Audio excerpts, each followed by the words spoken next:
Hello and welcome. This is Ricky.schoonover of Nostalgic Homes Group Compass, bringing you the Denver Homes Market Report.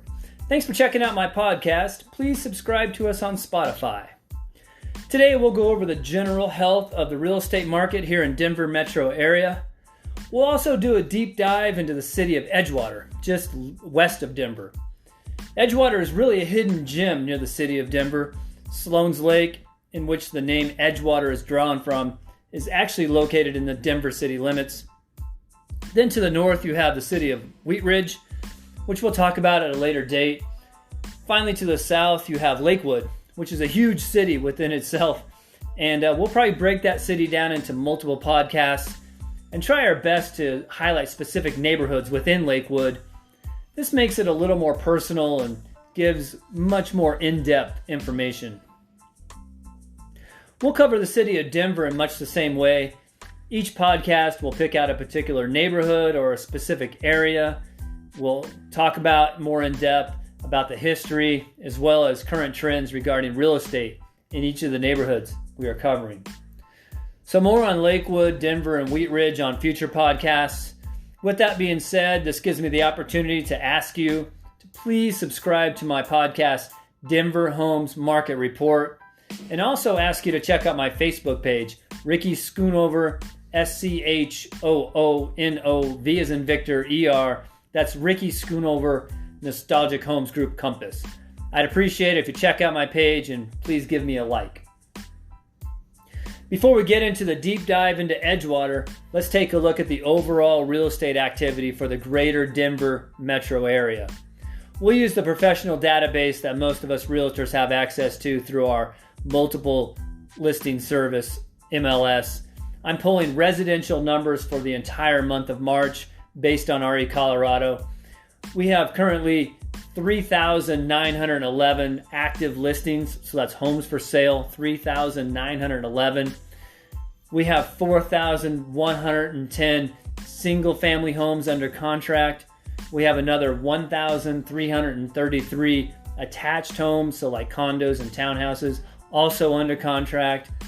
And then for the month of March, we closed out 3,828 single-family homes, and we closed out 1,428 attached homes. So that may come as a surprise to many of you. It came as a surprise to me, as a matter of fact, given the lockdown that the city and the nation are currently experiencing. As you can see, we're still buying and selling homes as we are all practicing our social distancing, or physical distancing, really as more accurately described. And we're all finding ways to work around this virus outbreak while we're keeping everyone safe. All right, so back to our main topic for today, the deep dive into the city of Edgewater and what compels one to call this particular neighborhood home. The entire city is 0.7 square miles, so about 3/4 of a mile. Now, it doesn't feel like some rural town far from civilization. Actually, far from that. There are two main retail districts with a vibrant history. There are stories from when there was a huge amusement park, and one particular sad story on the fate of a young man and an amusement park elephant named Roger. Roger the elephant, who was normally docile and friendly, rode children on his back around the park. However, one day Roger was spooked by a ascending hot air balloon, bucked off his 6-year-old passenger, little George Eaton, and little George was trampled to death in front of hundreds of witnesses. Subsequently, Roger was euthanized and buried in a nearby field. Years later, in that same field, there was a shopping center built, which included King Soopers as an anchor and some smaller retail outlets. And all those were operating for a number of years in that particular location. Then about 15 years ago, the new shopping center opened up, and King Soopers was moved into the newer shopping center about a block south on Sheridan, leaving the shopping center at 20th and Depew nearly vacant for about 15 years. That was until last year when they finally repurposed many of the buildings. They built some new buildings, and they created what is now the Edgewater Marketplace. So in that strip mall where the King Super was moved to, There's also a Target store. There's several fast food outlets. There's a Ace Hardware store. So there's quite a bit going on in that particular neighborhood. Then, of course, just a little bit to the north, at 25th and Sheridan shopping district, there's many retail shops. There's a Joyride Brewery, Edgewater Inn and Pizza, Sloan's Bar and Grill, Griffin Coffee. That's just to name a few. There's quite a bit of retail in that area. So again, I would ask, why would you call Edgewater home? Well, there are many benefits to this great location. You have the Edgewater Marketplace, which I just mentioned. This is a wonderful addition to the city. It's got an upscale food hall inside there. Many of the booths are operated by entrepreneurs who also operate food trucks. There's Roger's Bar. Roger, named after the elephant, of course. That bar overlooks Sloan's Lake. They put an Airstream trailer up there and turn that into the bar. There's also several retail stores and restaurants in that same shopping center. It's pretty cool. The homes in this area are as eclectic as the neighborhood itself. You'll find homes that are built over 100 years ago. You'll find new construction and everything in between. Kind of the same thing with pricing. You'll find condos in the price range of $250,000 all the way up to homes which sell for $1 million plus. In fact, right now, as we record today's podcast, and here as we close out March 2020, there are currently 2 homes listed for sale. One's listed at $950,000, and there's a fixer-upper listed at $370,000. I took a walk around the neighborhood. I have this little handy Home Snap app. It's pretty fun. I'll be happy to share it with you if you want to play with it. Basically, you walk around, take a picture of a home, and you can tell if it's for sale, if it's not for sale, what the list price for. You can see pictures, all that kind of thing. So if you're interested in the Home Snap app, send me a message either here on Facebook, give me your phone number, and I can text you the download for that. There's a lot of times I'll be going through a neighborhood, be walking around or driving around, I'll see a for sale sign. I used to have to break out my phone and try to get into RE Colorado, and it's kind of clunky on my phone, and try to find out what's going on. Now with the Home Snap app, I just take a picture of it, bring it up, and I can find out exactly what's going on, if it's under contract or if it's for sale, that kind of thing. So if you're interested in the Home Snap app, send me your phone number and I'll send you the link to download it. So today in Edgewater, like I said, we had 2 homes available to talk about. I took a walk around the neighborhood. I checked out one very eclectic theatrical home. They did some filming here for Roxy Blue. The home is decked out. It's just a lot of fun for the right buyer. This home is dressed to the nines, boasting 5 bedrooms, 3 bathrooms, and like I said, it's listed for $350,000. Then I went over to check out this fixer-upper. This home's at 2511 Gray Street. This is, to say the least, a diamond in the rough, or a investor special, if you will. Built in 1909, has potential to be a really beautiful home once again. It's got to go to the right buyer. They're really looking for a cash investor.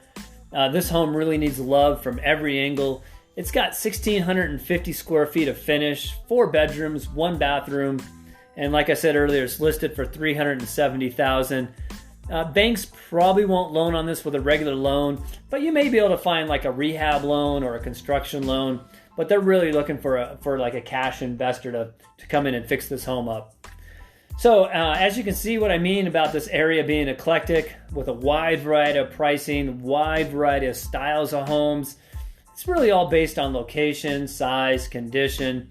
Those kind of things really are the driving factors. I'm happy to send you the details of these homes if you want to know more information about 2511 Gray, or you want to know a little more information about this home that was a theatrical home for Roxy Blue. Send me your email and phone number, and I'll be happy to give the information on those. Or perhaps you're looking for a home. Perhaps you have a specific price point in mind or a neighborhood in mind. How many bedrooms, bathrooms you're looking for. Whatever the case may be, send me a message here on Facebook.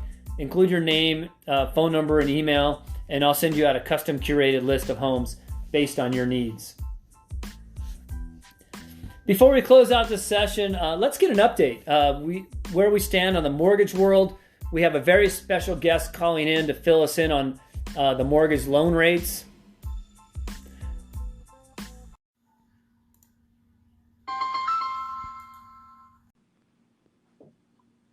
Please welcome Jackson Riggs, owner and CEO of the Mortgage Network.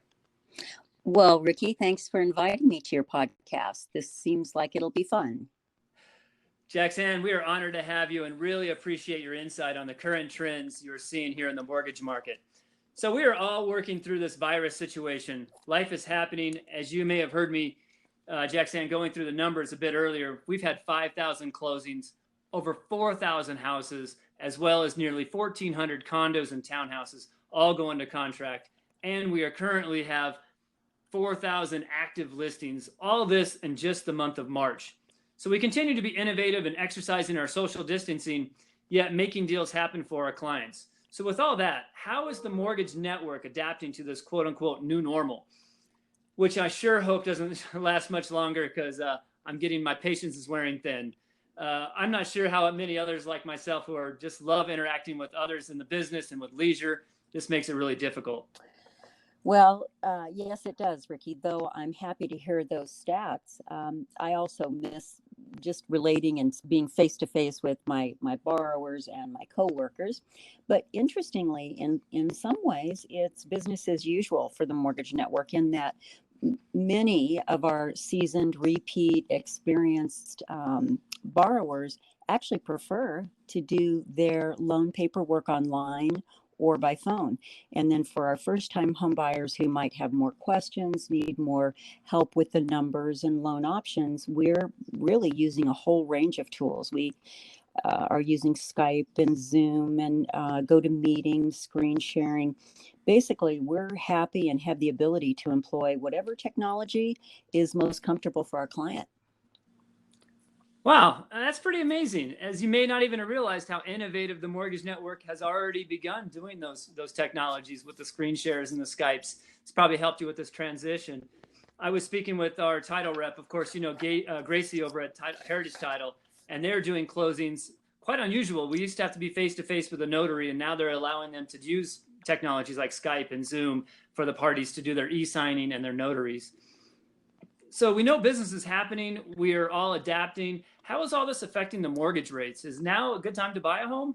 Well, I firmly believe in home ownership, so I always think that today is a great day to buy a home or sell a home.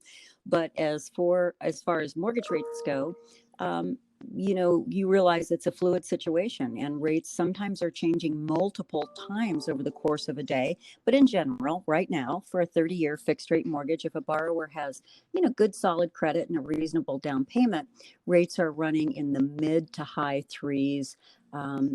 I think probably the most important thing for your listeners to remember, Ricky, is that even a 4% interest rate is considered historically low. And the reality is that that rate absolutely makes homeownership affordable. Wow, 4% and even sub 4%. It's pretty amazing. Jackson, I cannot thank you enough for tuning in today and providing me and my listeners with your valuable insight.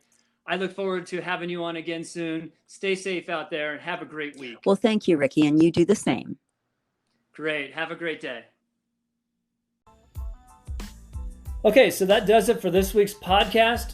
Please tune in next week as we talk more in depth about a cool little neighborhood I have in mind. It's going through some pretty drastic changes in recent years. Should be a lot of fun to talk about. Thank you for tuning in. Please do subscribe to Denver Homes Market Report on Spotify. Have a great week. Please, if you must go out in public, wear a mask. I know some say the masks don't do much to help prevent the spread.